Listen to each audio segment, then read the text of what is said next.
Bonjour, je suis avec Leclerc, votre analyste pour belgianinvestor.be. Voici la mise à jour en vidéo de mon avis concernant l'euro-dollar pour la semaine du 12 octobre en collaboration avec FXM sur la plateforme TradingView.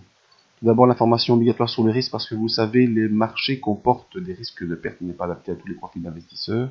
C'est à vous-même d'évaluer vos propres risques. Moi, je ne suis pas là pour vous conseiller dans vos opérations.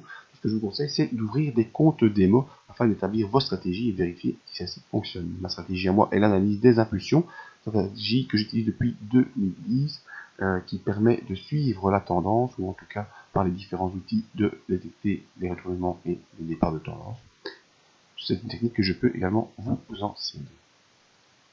Alors, notre euro-dollar, eh bien, si vous avez suivi les vidéos de la semaine précédente, ou même le live de cette semaine, eh bien, vous aviez vu que je vous avais dessiné ce triangle ici, qui prenait les derniers sommets, les derniers points plus hauts, et que donc, j'espérais bel et bien qu'on puisse sortir de ce triangle à la hausse.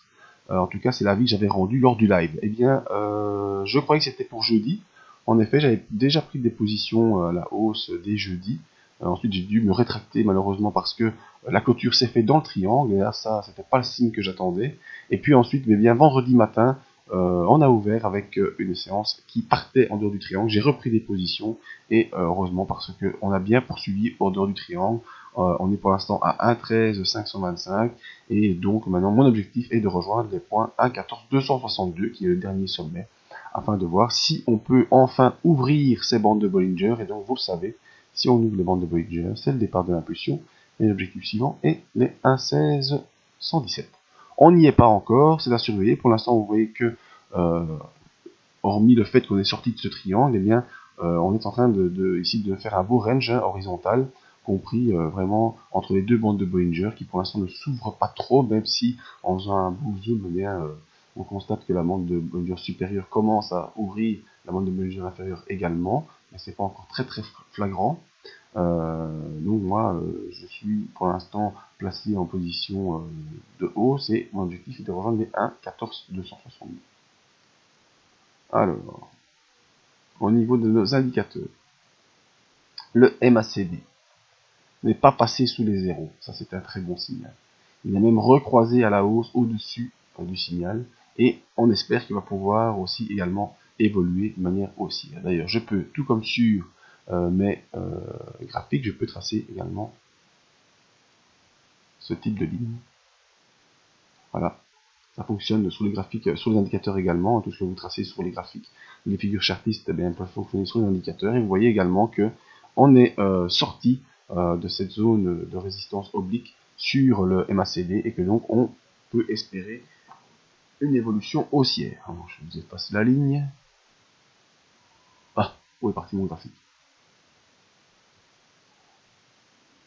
Ah, bien, on est reparti sur le graphique précédent. Pas de problème, on va le récupérer. Voilà, euro USD. Ah, nous voilà revenus. Heureusement que ce programme TradingView est plutôt facile à utiliser. Alors, on était donc sur notre MACD. On avait vu qu'on avait coupé à la hausse, en tout cas, plutôt les phases baissières qui étaient engagées sur le MACD. Et donc, on évolue avec un croisement à la hausse au-dessus de 0 qui correspond à la sortie du triangle que je vous avais dessiné. Alors, sur notre RSI, ça c'est aussi très important. Pour l'instant, vous voyez, on n'est pas sorti de la zone 60-40. Donc, on n'est pas encore en train de faire des grosses accélérations haussières. Et c'est pour ça que les bandes de Bollinger, elles non plus, ne sont pas ouvertes.